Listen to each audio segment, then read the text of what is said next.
रितु खंडूरी की दीदी हैं, जी जी पापा जी जी मुख्यमंत्री रहे हैं जी हाँ भाजपा से। जी हाँ।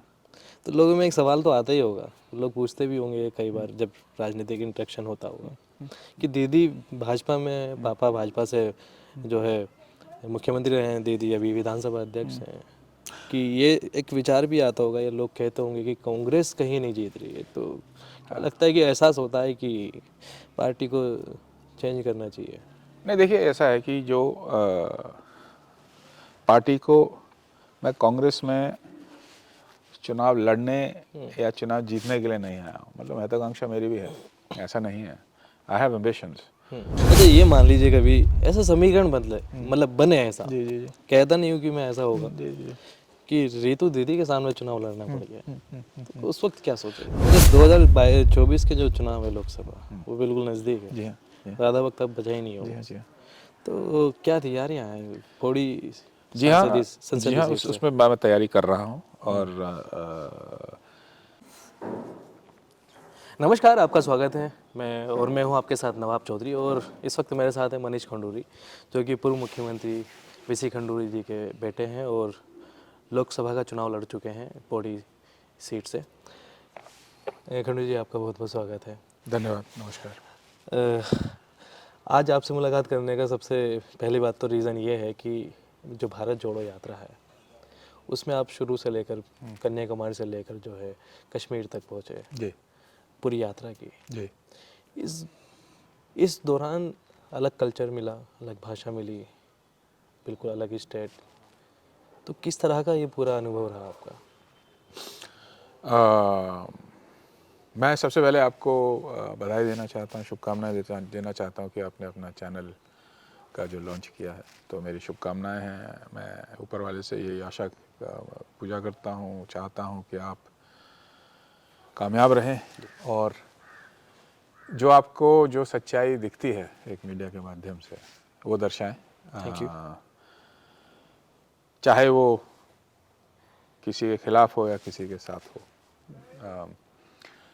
आपका जो सवाल था भारत जोड़ो यात्रा में, मेरी खुशकिस्मती थी कि मुझे ये मौका दिया गया कि मैं इस यात्रा में शामिल हूँ। तो करीब 4000 किलोमीटर की जो यात्रा थी, कन्याकुमारी से हम शुरू हुए थे और श्रीनगर में जाके हमने झंडा आरोहण किया था।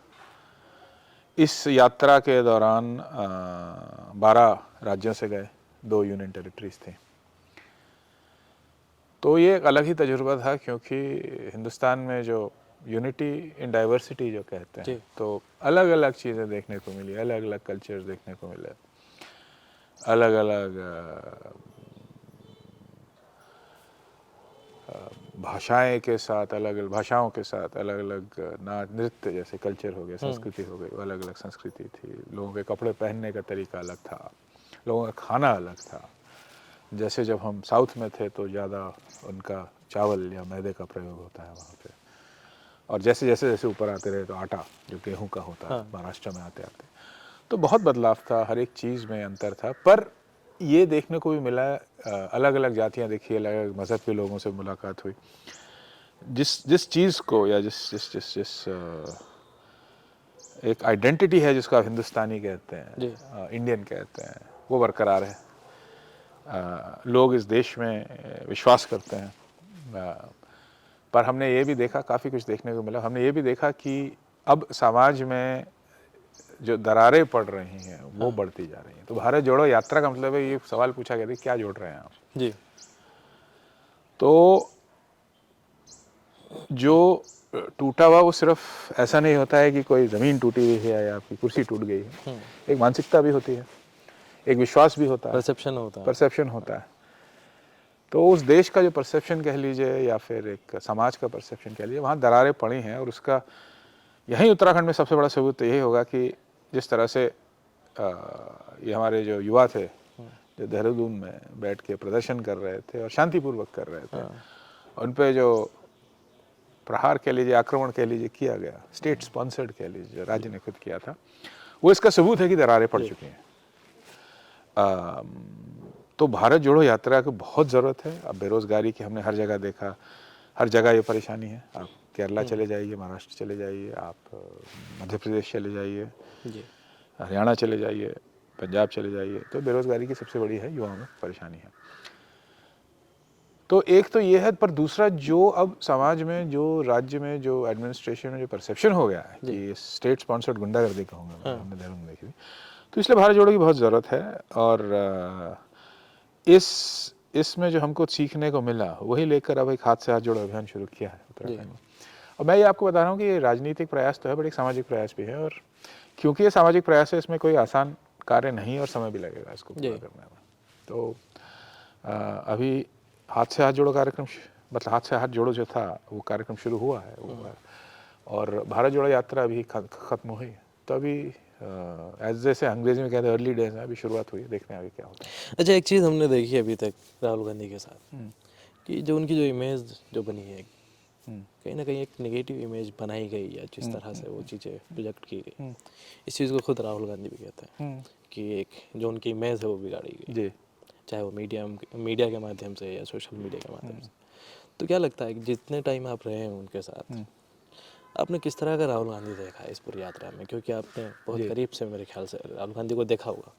जी, आप देखिए, आपने सही कहा है कि जो सोशल मीडिया में जो इमेज जो बनी थी उनकी 2014 से, जो व्हाट्सएप यूनिवर्सिटी के माध्यम से जो इमेज बनी है, वो बिल्कुल गलत थी, और ये नकारात्मक भी तरीके से जिस तरह से ये इमेज बनाई गई, तो ये एक सीधा मतलब एक अटैक था कि आप किसी भी पार्टी के जो शीर्ष नेतृत्व है, अगर आज के ज़माने में क्योंकि मैं सोशल मीडिया से खुद जुड़ा हुआ हूँ, तो अगर उनकी रेपुटेशन आप ख़राब कर सकते हैं, तो फिर जो सामाजिक मुद्दे हैं वो फिर लोग कम देखना शुरू हो जाते हैं। बेरोज़गारी हो गई, या धर्म के बीच में से लड़ाया जा रहा है, मज़हब में लड़ाई हो जा रही है, या फिर जिस तरह से कुछ ही पूंजीकरण इस देश को अब कब्जे में कर लिया है 3-4 लोगों ने, वो सब भूल के सिर्फ आदमी ये देखता है कि फिर शीर्ष नेतृत्व कैसा है, और ये परसेप्शन बनाए गए। तो यात्रा में जिस तरह से वो चले, जिस तरह से उन्होंने अपना फिजिकली जो अपना फिटनेस दिखाई, जिस तरह से उन्होंने अपना दृढ़ निश्चय दिखाया, संकल्प दिखाया, जिस तरीके से एक तो है कि सिर्फ चलना वो बहुत मुश्किल चीज़ होती है, कि हम भी चले तो हमें पता है कभी कभी शुरुआत में पहले 2 हफ्ते में जब केरल और तमिलनाडु में थे, तो उस समय बरसात का भी मौसम था थोड़ा थोड़ा, तो हमस थी हवा में। उस समय पे जो छाले पड़ते थे पैर पे, वो खून के छाले भी हो जाते थे। मुझे हुए खून के छाले चलते चलते। हाँ, तो चलना मतलब कभी कभी तो असंभव लग रहा था। मैं अकेला नहीं था, मतलब अगर मैं कहूँ कि मेरा ही, बहुत लोगों का हुआ, बहुत परेशानी हुई। लोगों का कहना भी था, तंज भी था कि पूरी नहीं कर पाएंगे ना, वो तो तंज था, वो तो पूरी नहीं कर पाएंगे, तो बोला कि भाग जाएंगे, है ना। और उसका उल्टा मैं देता हूँ कि पूरी यात्रा में वो अपने कंटेनर में रहे, और जब गए तो हर एक 6 दिन के बाद एक हफ्ता छुट्टी का दिन होता है, उसी समय गए, या गुजरात गए, या फिर अपना जो कार्य करने थे, जो ऑल राजनीतिक कार्य, उसी समय गए, नहीं तो यात्रा में रहे। सिर्फ जहाँ तक मुझे याद है 3 दिन ऐसे थे, 2 दिन ऐसे थे जो सोए नहीं। मतलब यात्रा आप कह लीजिए, यात्रा के चलने के दौरान जो 6 दिन होते हैं 7 दिन में से, 7वां दिन तो छुट्टी होती थी, 6 दिन जो होते थे उसमें जो 100 दिन ऐसे चले होंगे, 100-150 दिन चले होंगे, उसमें से 2 रातें ही वो नहीं सोए कैंप में। और वो 2 रातें थी जब सोनिया जी की तबीयत उस समय कह रहे थे कि खराब हो रखी है। तो फिर वो जाते थे, रात यात्रा खत्म करके 8 बजे तक 9 बजे तक वहाँ जाते थे। दिल्ली के पास ही होता है, यूपी के आसपास होता है। और फिर वापस सुबह फॉग में, जो सुबह का था 4 बजे 4:30 बजे वापस आके हम 6 बजे यात्रा शुरू करते थे। तो ये एक तरह से उन्होंने करके दिखाया है। जो आप पब्लिक परसेप्शन है वो तो एक चीज़ है, जो हमने देखा है वो उससे भी ज़्यादा है। आदमी की जो निश्चय है, जो लीडरशिप है, नेतृत्व कह लीजिए, ये कहना बहुत आसान होता है कि चल गए हैं, पर उसी आदमी का इतने मीडिया के प्रेशर में, इतने दबाव में, इतनी सारी आंखें उस पर थी, वो तो रुक भी नहीं सकता है ना। जो आप पीछे चल रहा है वो थोड़ा बैठ भी सकता है कहीं पे, यार चाय पी लेते हैं, ठीक है ना, थोड़ा आराम कर लेते हैं फिर चलेंगे। वो तो आदमी ये भी नहीं कर सकता है। तो बहुत कुछ करके दिखाया है। और दूसरी बात मैं आपको कहूँगा कि जिस तरीके से उनका इंटरेक्शन रहा है, कुछ मीडिया में रहा है, कुछ मीडिया के बाहर रहा है, आम जनता से भी रहा होगा, आम जनता से भी रहा है, कुछ प्राइवेट इंटरेक्शन भी थे जिसमें मेरी खुशकिस्मती थी कि उसमें भी था मैं। जैसे कि लोकल उद्योगपति से मिले, किसानों से मिले, जो सुसाइड वाले किसान जिसने सुसाइड कर लिया था, आत्महत्या कर ली थी, उनकी विधवाओं से मिले, बच्चों से मिले, अल्पसंख्यक जो हमारी कम्युनिटी है उनसे मिले, शेड्यूल ट्राइब लोगों से मिले, ट्राइबल से मिले। तो उसमें जिस तरह से वो मिले, उसमें लग रहा था कि कितना मतलब किस तरह से जो इंटरेक्शन कर रहे हैं, तो बहुत लोग प्रभावित हुए, बुद्धिजीवियों से मिले, तो सबका फीडबैक यही था कि ये जो हमारे जो नेता हैं, इनमें ज़रूरी ही कोई ऐसा कुछ तो है, नेतृत्व तो है। ये वो है जो राहुल गांधी जो बना दिया गया है ना, कि चांदी के चम्मच के साथ वो पैदा हुए हैं और कुछ काम नहीं करते हैं, और वो नहीं, वो आदमी बहुत इम्प्रेसिव आदमी है, मैं ये कहूँगा, और नेता मानने लायक आदमी है। क्या लगता है क्या विज़न है राहुल गांधी का, जब आप साथ में बैठे, इंटरेक्शन किया और इस पूरी यात्रा में साथ भी रहे? देखिए, मेरे हिसाब से, मैं नहीं कह सकता कि ये विजन है कि नहीं, मेरे हिसाब से, मेरा पर्सनल ऑब्जर्वेशन है, मतलब ऑफिशियल ऑब्जर्वेशन तो आप नहीं कह सकते, कि एक तो जो समाज में जो भी लोग हैं, जो पिछड़े हुए लोग कह लीजिए, या आप बेरोजगार युवा कह लीजिए, या कोई भी जैसे पिछड़ा हुआ हो, उसके लिए, उस तबके के लिए इनका की बहुत सहानुभूति है, ये मैंने देखा। दूसरी बात है कि वो चिंतित हैं, सच में चिंतित हैं कि इस हिंदुस्तान की, हमारे हिंदुस्तान की दिशा क्या है, कहाँ हम जा रहे हैं। और तीसरी बात जो मैंने देखी, देखिए राजनीति में वो भी हैं, हम भी हैं, पर मेरा ऑब्जर्वेशन ये रहा है कि जेन्युइनली, वो बहुत जेन्युइनली, मतलब जो कह रहे हैं उसमें विश्वास करते हैं। तो कुछ चीज़ें होती हैं जो आप राजनीति के लिए कह देते हैं, स्वाभाविक है, पर कुछ ऐसी चीज़ें हैं, कुछ लोग कहते हैं, उस आदमी में मैंने देखा कि वो आदमी मतलब एक स्ट्रेट फॉरवर्ड आदमी है, और उसकी सोच, और आखिरी में कहूँगा कि सोच बहुत गहरी है। जो ये कहते हैं कि इसको कुछ समझ नहीं आता है, या फिर कुछ क्लिप्स बना के ऊपर नीचे कर देते हैं, वीडियोस बना के, और वो सर्कुलेट कर देते हैं, तो उससे एक इम्प्रेशन ये भी गया था कि ये आदमी सोचता नहीं है, बहुत गहरी सोच है, उल्टा कहूँगा मैं, इस आदमी की बहुत गहरी सोच है और बहुत डीपली सोचता है। तो ये कुछ मैंने देखा था, पर्सनली मैंने देखा था, और वो बाहर आई है, वो निखर के बाहर आई है। और अब जो भी है, अब सीधा सवाल ये करते हैं कि भैया अगर आप में भी ऐसी हिम्मत है तो आप भी चल के दिखा दो। बिल्कुल, चल लो, ऊपर से नीचे तक चल लो, हम भी देखेंगे कैसे चलते हैं जी। तो ये तो इसमें निश्चय होता है। अच्छा, अब थोड़ा सा उत्तराखंड पे आ जाते हैं जी। रितु खंडूरी की दीदी हैं, जी, पापा जी, मुख्यमंत्री रहे हैं जी, भाजपा से, तो लोगों में एक सवाल तो आता ही होगा, लोग पूछते भी होंगे कई बार जब राजनीतिक इंटरेक्शन होता होगा, कि दीदी भाजपा में, पापा भाजपा से जो है मुख्यमंत्री रहे हैं, दीदी अभी विधानसभा अध्यक्ष हैं, कि ये एक विचार भी आता होगा, ये लोग कहते होंगे कि कांग्रेस कहीं नहीं जीत रही है, तो क्या लगता है कि एहसास होता है कि पार्टी को चेंज करना चाहिए? नहीं, देखिए ऐसा है कि जो पार्टी को, मैं कांग्रेस में चुनाव लड़ने या चुनाव जीतने के लिए नहीं आया हूँ, मतलब महत्वाकांक्षा मेरी भी है, ऐसा नहीं है, आई हैव एम्बिशंस, पर ये जो कदम उठाए थे, और मैं ये भी मान रहा हूँ कि अगर आप सिर्फ राजनीति से देखें तो मेरे लिए कदम हानिकारक ही था। पिताजी का इतना बड़ा नाम है, इतनी बड़ी लेगेसी है, तो मैं क्यों आया यहाँ पे? और अभी अगर 3 साल देखिए, तो मैं पहला चुनाव हार गया, और हमारी पार्टी 2 बार हारी, एक 17 में हारी, एक 19 में हारी, 22 में हारी, तो एक तरह से मान लो तीसरी बार तो निराशाजनक स्थिति तो है। तो उस स्थिति में मैं क्यों हूँ यहाँ पे? ये अपने फ़ायदे के लिए तो हो नहीं जी, अगर अपने फ़ायदा होना होता तो मैं यहाँ होता ही नहीं। तो इसीलिए देखिए, जब मेरे पिताजी ने भाजपा ज्वाइन की थी 90-91 में, तब भाजपा भी कोई ज़्यादा खास पार्टी नहीं थी, तो उनकी कुछ विचारधारा थी। मेरे जो परिवार है, दादी थी, वो बहुत मानी हुई कांग्रेस की कार्यकर्ता थी उस एरिया की, दुर्गा देवी खंडूरी जी, वो कांग्रेस की थी, तो उनसे उस समय पूछा गया था। मेरा भी विचारधारा है, मेरी भी विचारधारा के कारण हूँ, और ऐसा नहीं है कि हर चीज़ में, मतलब ये जो होता है वो तो किताबों में है कि हाँ आपने कदम ले लिया और उसके बाद आप प्रगति करते रहे, उन्नति करते रहे, सब अच्छा रहता। नहीं, मैंने बहुत ठोकरें भी खाई हैं जी, इस कारण उस ठोकरें भी खाई और खाते जा रहा हूँ, पर मेरा एक विजन है, एक सोच है, और मैं चाहे जीतूँ चाहे हारूँ, अब उत्तराखंड के लिए अगर कुछ कर सकूँ, युवाओं के लिए कुछ कर सकूँ, सामाजिक तौर से कर सकूँ, लंबे दिशा के लिए कर सकूँ, लॉन्ग डायरेक्शन के लिए कर सकूँ, यही एक कारण है मेरा। तो मेरा ये भी मानना है, देखिए मैं किसी एक पार्टी या व्यक्ति विशेष का साथ नहीं, मैं ऐसा या क्रिटिसाइज नहीं करूँगा, पर मेरा ये मानना ज़रूर है कि अगर आप विचारधारा आपकी है, अगर आप देश के हित में काम करना चाहते हैं, तो आप जो भी पार्टी आप ज्वाइन करना चाहे करिए। मेरे हिसाब से, जो मैं ये भी नहीं कह रहा हूँ कि कांग्रेस बहुत अच्छी और भाजपा बहुत बुरी। पर मेरा ये मानना है कि देश के हित में जो काम हो रहे हैं वो राहुल गांधी के नेतृत्व में और कांग्रेस के साथ ज़्यादा अच्छी तरह से हो सकते हैं, चल रहे हैं। अच्छा, कई बार ऐसा भी होता होगा घर में रितु दीदी आई भी हैं, आप भी हैं, फादर भी हैं, किस तरह की चर्चा होती है? कुछ नहीं, मैं देखिए पॉलिटिकल ज़्यादा होती नहीं, चर्चा नहीं होती है? पॉलिटिकल ज़्यादा होती नहीं। एक तो मैं आपको स्पष्ट बताना चाहता हूँ कि मुझे गर्व है अपने पिताजी पे और बहन पे भी है। मैं छोटा भाई हूँ, मुझे गर्व है। और वो स्पीकर बनी, मुझे बहुत अच्छा लगा, स्पष्ट है। पर एक तरह से देखिए प्रोफेशनलिज्म किस चीज़ को कहते हैं कि जैसे आप पत्रकार हैं जी, ठीक है ना, और आपके परिवार में सारे तो पत्रकार हैं नहीं जी, तो आप एक तरह से प्रोफेशनलिज्म अपने घर के बाहर छोड़ के अंदर जाते होंगे। बिल्कुल। अब घर के अंदर तो पत्रकार नहीं है ना, नहीं वो बात अलग है है। ना, वो बात अलग है ना।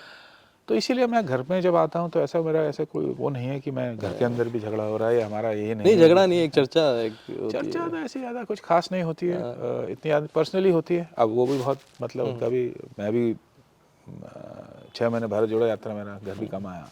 अब फिर क्षेत्र में लोकसभा जो है मेरी वहाँ जा अच्छा, रहा हूँ। जब आप भारत जोड़ो यात्रा में थे तो रितु दीदी ने हालचाल पूछा कैसे चल रहा है? बात होती थी हर तीसरे चौथे दिन पिताजी कि से, क्या माँ कर से, रहे हो, ऋतु क्या से। नहीं हाँ, है? बात होती रहती थी बात। पर वो ऐसी राजनीति कोई बात नहीं होती है कि हम देखिए, आप परिवार में भाई और बहन का जो रिश्ता होता है हमारी Definitely। संस्कृति में, उससे बड़ी मतलब उससे बड़ा रिश्ता क्या है, मतलब क्या हो सकता है? माँ बाप का है, ठीक है ना, भाई बहन का, इससे बड़े रिश्ते नहीं होते हैं। तो एक ऐसा भी सेकंड नहीं है कि हमारी अपनी बात होती है, आपस की बात होती है। अच्छा, ये मान लीजिए कभी ऐसा समीकरण बदले, मतलब बने ऐसा, जी जी जी कहता नहीं हूँ कि मैं ऐसा होगा जी जी। कि रितु दीदी के सामने चुनाव लड़ना पड़ गया, तो उस वक्त क्या सोचेंगे? देखिए उस वक्त मैं आपको, ये मेरा सच आंसर, उस वक्त सोचूंगा मैं उस वक्त की बात उसी समय होगी, अभी की बात मैं कह नहीं सकता। मैं इतना आपको कहना चाहूँगा कि तो चुनाव लड़ेंगे अगर टाइम, अगर ऐसा आ गया नहीं इत्तेफाक से? एक अगर ऐसा आया तो उसी समय मेरे को निर्णय उसी समय लेना पड़ेगा, ठीक है ना। अभी अब पहले तो आप ये कह रहे हैं कि मुझे टिकट मिलेगा, अब ये भी जरूरी नहीं है कि मुझे टिकट मिले या नहीं मिले, ठीक है। सिचुएशन कुछ भी हो अब सकती है। उसमें जब होगा तब उससे निर्णय तो उसी समय लेना पड़ेगा, निर्णय तो उसी समय लेना पड़ेगा। मेरा ये मानना है कि देखिए राजनीति में आया हूँ सिर्फ चुनाव लड़ने के लिए नहीं आया हूँ, या मेंबर ऑफ पार्लियामेंट एमएलए बनने के लिए नहीं आया हूँ। मैंने खुशकिस्मती रही है कि पिताजी के माध्यम से वो पूरा दौर देखा हुआ है, एमपी बन के क्या होता है, मिनिस्टर बन के क्या होता है, मुख्यमंत्री बन के।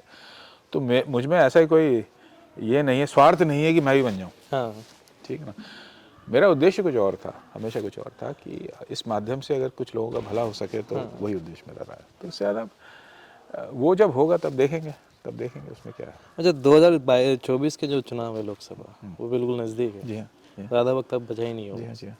तो क्या तैयारियां हैं थोड़ी जी हाँ, संसदीय सीट से? उसमें मैं तैयारी कर रहा हूँ और मेरा उद्देश्य यही है कि चाहे पार्टी कुछ भी करे और टिकट दे तो मैं लड़ूंगा और जीतने का पूरा प्रयास करूंगा।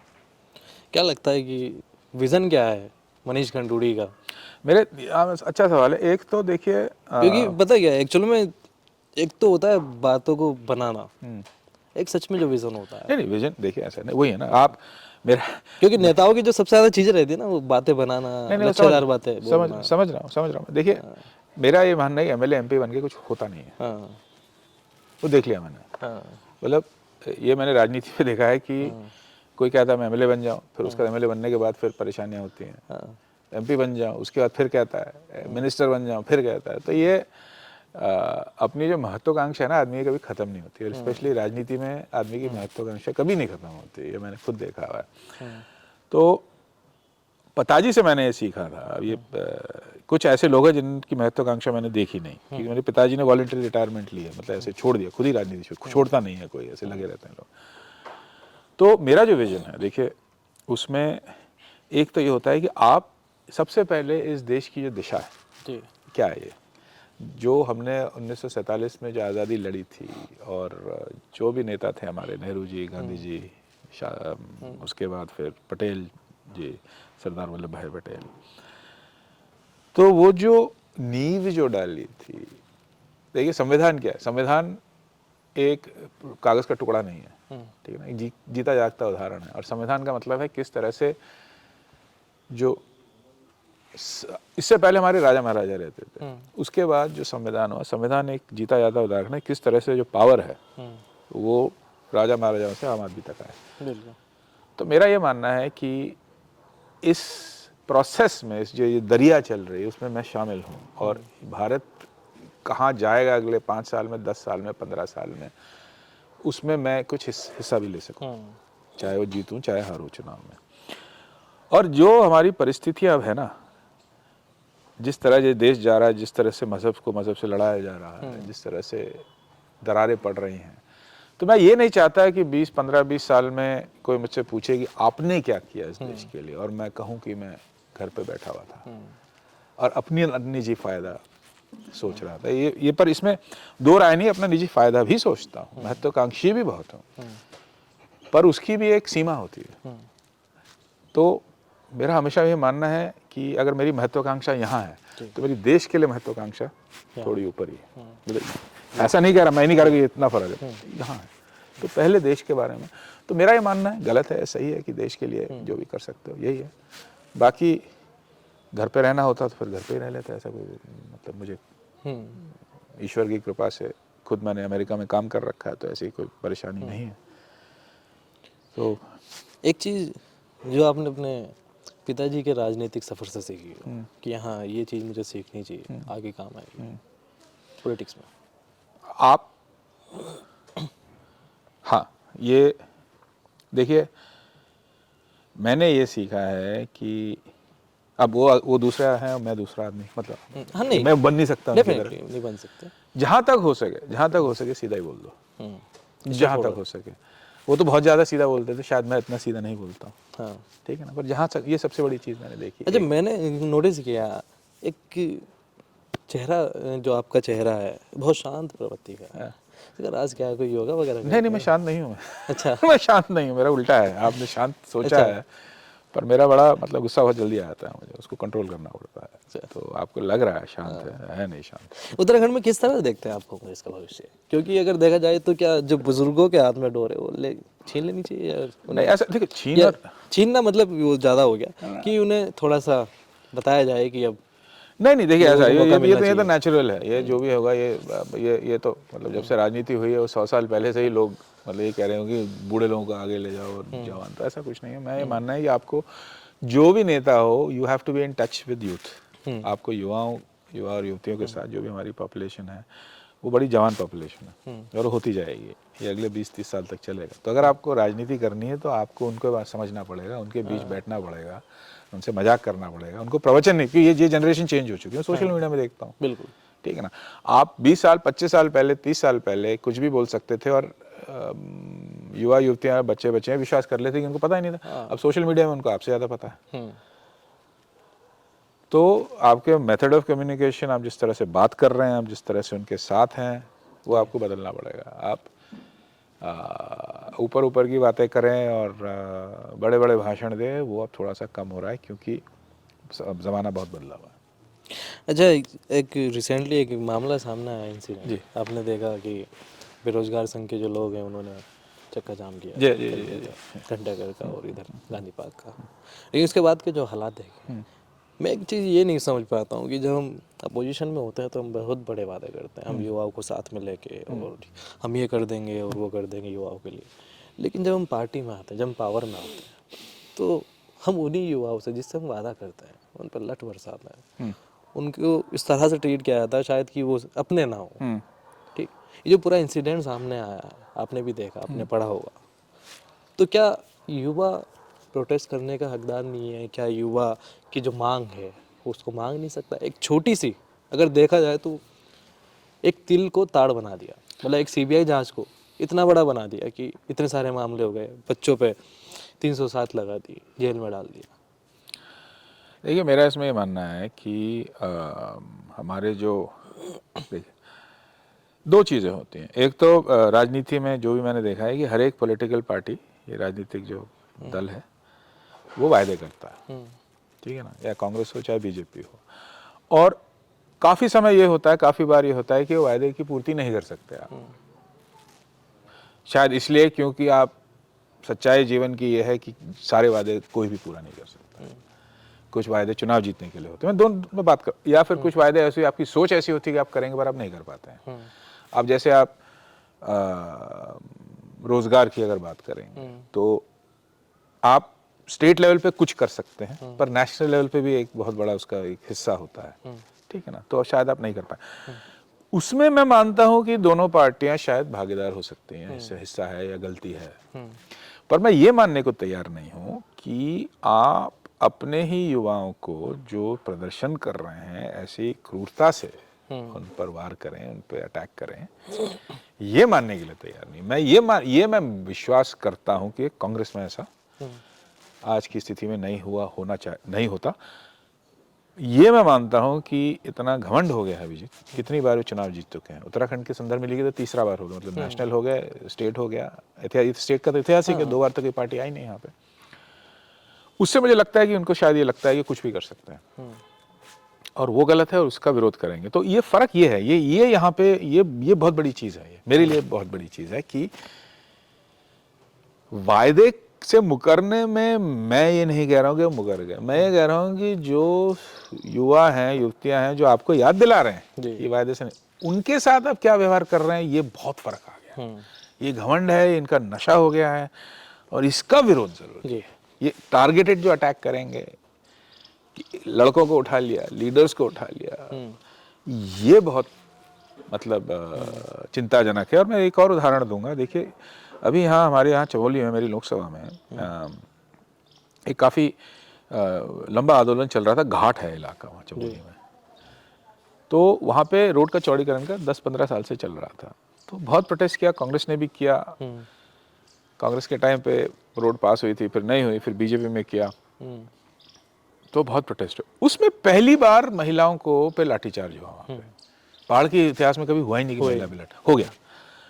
तो ये एक तरह से क्या है कि क्योंकि ये जीत रहे हैं बार बार, तो ऐसा मुझे लगता है कि लग रहा है कि अब वो कुछ भी कर सकते हैं। अच्छा, क्या लगता है कि जो बार बार जीत रहे हैं ये आम आदमी की कमजोरी बन गई है? नहीं, कमजोरी नहीं, कमजोरी इन द सेंस कि अगर ये ज़्यादा बार जीत रहे हैं तो उससे आम आदमी कमज़ोर हो रहा है, ऐसा है? नहीं, ऐसा नहीं है। मेरे को लगता है कि आम आदमी कमज़ोर नहीं हो रहा है। मुझे लगता है कि कमज़ोर कि इन द सेंस कि ये तो हम ही जिता रहे हैं, हमारी इनकी कोई वैल्यू नहीं है। हाँ, तो नहीं, ये नहीं, ये मैं इतना भी नहीं कहूँगा। देखिए, इतना भी नहीं कहूँगा। मैं ये कहूँगा कि शायद इनको ये लगता है कि हाँ, हम जीत ही जाएंगे, तो हमें जो करना है हम करेंगे। और उसमें क्या होता है कि काफ़ी कुछ गलत भी हो जाता है। फिर रिएक्शन जैसे होता है, जैसे पुलिस का जो इन्होंने लाठीचार्ज की, वो गलत ही, वो तो बहुत ही गलत हुआ भाई। और मैं थोड़ा सा ये भी कहूँगा, देखिए मैं आपसे भी एक सवाल पूछूंगा कि जलियांवाला बाग और इसमें क्या फ़र्क था? आप मानसिकता की बात कर रहा हूँ। जलियांवाला बाग और इसमें जो देहरादून में हुआ, 2 चीज़ें अलग थी। दोनों चीज़ों में सब अपना हक मांग रहे थे। नहीं, पर फ़र्क क्या था? फ़र्क ये सिर्फ ये था कि वहाँ पे गोलियाँ चली और यहाँ नहीं चली। और दूसरा, वो ब्रिटानिया के मुलाजिम थे, यहाँ पे हमारे अपने सरकारी अपने ही लोग थे। तो ये 2 फ़र्क है, बाकी और कोई फ़र्क नहीं है। कोई फ़र्क नहीं है। लोग थे, वहाँ भी थे, यहाँ भी थे। अटैक हुआ, वहाँ पे भी हुआ, यहाँ पे भी हुआ। वो कुछ मांग रहे थे, ये भी कुछ मांग रहे थे, ठीक है ना? और ऐसा नहीं है कि भीख मांगने आए थे, ऐसा नहीं है कि गुंडागर्दी करने आए थे। अपना हक ही तो मांग रहे थे, हक मांग रहे थे ना, और तो कुछ नहीं। उत्तराखंड के भविष्य के लिए, अपने लिए, उत्तराखंड अपने माध्यम से उत्तराखंड के भविष्य के लिए। तो ये बहुत मतलब बहुत कुछ ऐसी चीज़ें अब चिंताजनक है, निराशजनक है। बेरोजगार संगठन जो सब लोग इस पूरे मामले को उठाए हुए हैं, पहले भी खुलासे उनकी वजह से हुए। बोबी पवार हैं जो अध्यक्ष हैं, क्या कहना चाहेंगे? हौसला बढ़ाना चाहेंगे? नहीं, एब्सोल्युटली। मैं देखिए, मैंने बहुत पहले कह दिया था कि ये जो भी हुआ है उत्तराखंड में, जो ये इतना बड़ा एक तरह से आंदोलन हो गया, इसमें कांग्रेस का कोई रोल नहीं था शुरू में, ठीक है ना? ये स्पष्ट है, जो मुझे पता है। शायद मैं गलत हूँ, पर मेरा ही मानना है इसमें लड़कों ने, लड़के लड़कियों ने खुद किया है। तो ये आग जो आई है, जो उमड़ी है, मतलब लोग उमड़े हैं, ये खुद ही हुआ है, ये नेचुरल है, ये समाज का है। हम थोड़ा ना क्रेडिट ले सकते हैं इसका। हाँ, हम समर्थन कर सकते हैं। तो सबसे पहले तो मैं ये कहना चाहूँगा कि देखो, जो वो कर रहे हैं, वो उनकी ऐतिहासिक मतलब एक ट्रेडिशन में कर रहे हैं। युवाओं हिंदुस्तान की आज़ादी के लिए लड़े थे, शायद ये इतना बड़ा उद्देश्य नहीं है, पर उसी ट्रेडिशन में है ये। और वो लड़ रहे हैं तो अपने हक के लिए लड़ रहे हैं। कांग्रेस पार्टी में होने के बाद मुझे 2 चीज़ें, मैं ज़्यादा इसमें राजनीति नहीं करना चाहता हूँ, ठीक है ना? इसमें कोई, हाँ, उनका ज़रूर समर्थन करना चाहता हूँ। और मैं यही कहूँगा कि आप जो कर रहे हैं, आपको जैसा भी हो सके, जो भी मदद मैं कर सकता हूँ या मेरे को लगता है पार्टी कर सकती है, हम करेंगे। पर इसमें अत्यंत ज़रूरी ये भी है कि इन्होंने जो किया है ना, इनके साथ अभी नहीं बाद में भी खड़ा हुआ जाए। होता क्या है कि जब आंदोलन खत्म हो जाते हैं तो सरकार एक एक पिन पॉइंट करके टारगेट करती है। तो कल आपको कर दिया, आपको कर दिया, इनको कर दिया, मुझे कर दिया, तेरे साथ सीबीआई केस कर देंगे, तेरा करियर बर्बाद कर देंगे, तो ये सब भी होने वाला है या होना शुरू हो गया। वो समर्थन इनका करना ज़रूरी हो जाता है, क्योंकि फिर उसके बाद अकेले पड़ जाता है। बिल्कुल सही बात है। तो एक और उदाहरण दूंगा मैं आपको, देखिए कि कैसे ये जनता मतलब इसमें काफ़ी कुछ, इट इज़ नाउ सफरिंग। जल गया है लगता है, नहीं कोई नहीं।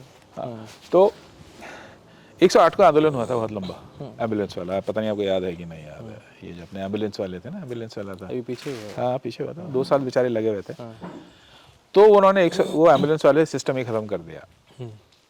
और वो एम्बुलेंस वाला था, पहाड़ में इसकी बहुत ज़रूरत थी, इन लोगों की बहुत ज़रूरत थी, उनके तजुर्बे की बहुत ज़रूरत थी, उन्होंने पूरा प्राइवेटाइज कर दिया। अब वो 2 साल लगे रहे, फिर ख़त्म हो गया। पता नहीं लोग वो आंदोलन में कहाँ हैं, कैसे तितर बितर हो गए, क्योंकि सरकार ने माना ही नहीं। ये पिछले वाली भाजपा की सरकार ने। तो इसी तरह से ये जो आंदोलन है ना, ये भी इसमें वही प्रयास चलेगा कि कैसे ख़त्म कर दें। और लंबे दौर तक मैं सवाल दे रहा हूँ कि आप मेरे में तो ये निश्चय है कि किस तरह से इसके बाद भी अपने फ़ायदे के लिए किस तरह से युवाओं से हम जुड़ पाएँ और लंबे समय के लिए जुड़ें, एक आंदोलन के लिए नहीं, क्योंकि ये आंदोलन भी कभी तक चलेगा, उसके बाद तो ख़त्म ही होगा ना। ये तो कहाँ तक चला होगा, अब सरकार तो करेगी। तो मैं ये कहना चाहूँगा कि आपके साथ लंबा चलने का प्रयास करेंगे, युवाओं को ये कहेंगे। मनीष खंडूरी जी हमारे साथ हैं आज और उनसे बहुत सारी बातें हुई। Thank you so much. Thank you, बहुत अच्छा लगा आपसे मिलकर। मुझे भी लाइकवाइज।